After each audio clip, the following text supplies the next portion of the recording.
Abay may bagong Kyrie Irving ata ang Dallas Mavericks. Purumahan at galaw ang Uncle Drew pumalag kay Ja Morant at ang pagbabalik ni Ja Morant sa basketball court after ng kanyang injury na injured not once but twice sa first game niya. Mavericks versus Grizzlies, tapatan ngayong preseason. Wala ang mga stars for the Mavs. Luka, Kyrie, and Klay are all out this game. Grizzlies naman halos kumpleto. Wala lang si Jaren Jackson. Well, start na agad tayo mga idol. Si Ja Morant sa first possession. Abay tumiri agad kaso mintes ang reverse layup. Pero bumawi naman siya after ng another layup opportunity. Talagang very aggressive at the start si Ja Morant. Mukhang kating-kati na nga muli na maglaro ng basketball. And well, para naman sa Mavs, ang mga bagong player nga nila ang gumagawa dito. Najee Marshall may 5 points na agad sa first minutes natin. At ang 7'4" na rookie nga ng Grizzlies na si Zach Edey abay pinaparama agad ang depensa niya disrupting possessions. At ang Memphis dito mga idol starting also to knock down their shots. Lumobo na sa 11 points ang kanilang kalamangan. Tinamaan pa si Ja Morant ng siko ni Dinwiddie kaya naman pinaupo muna siya sa bench. Pero sa last minutes, the West Champs starts to rally back sa labang ito. At itong bagong Kyrie Irving ng Mavs na si Jacian Gortman with 9 points in 4 minutes. Mala Kyrie Irving nga daw ang pormahan sa court.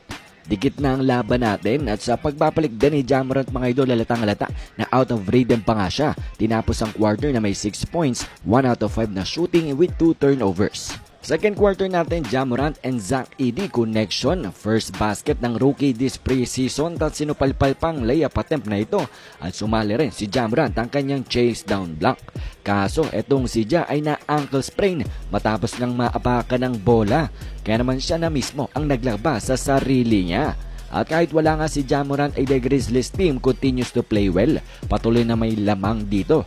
Kaso, eto ngang si Jaden Hardy nag-take over sa Mavs offense, nakakuha na nilang lamang dito. And then si Derek Lively ginawa pang dunk contest ang last minutes natin. Napatay mo tuloy dyan ng Memphis. And surprisingly, Ja Morant is back on the court and moving really well na parang hindi injured. Good to see talaga yan. Pagtatapos ng ating second quarter, tie ang score at 60 points. Third quarter natin, abay ang bagong Kyrie Irving ng Mavs ay talagang malakayri nga gumalaw at 3-pointer ang ginawa dito over kay Ja Morant. Pero itong si Morant bumawi nga ng kanyang tough and one play at nag-flex pa pagtapos saman pa ng kanyang floater at siya'y nagkaroon ng quick 5 points and then few possessions later, Ja Morant first dunk of the year. Kaso, Ja Morant is injured again and this time mukhang hindi na siya babalik sa court.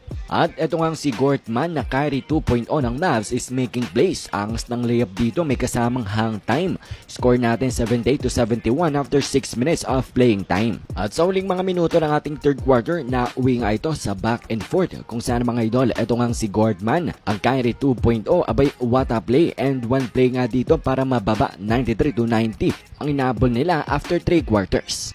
At para nga sa ating fourth quarter, the Gortman show continues para nga sa team ng Dallas Mavericks. At ang 5'8" Japanese player ng Grizzlies na si Yuki Kawamura, first shot, first basket agad ang ginawa dito, 3-pointer. At sa last minutes natin, basically garbage time na lamang ito. At tingnan natin ang update mga idol kay Ja Morant matapos nga ng kanyang 2 injuries this game.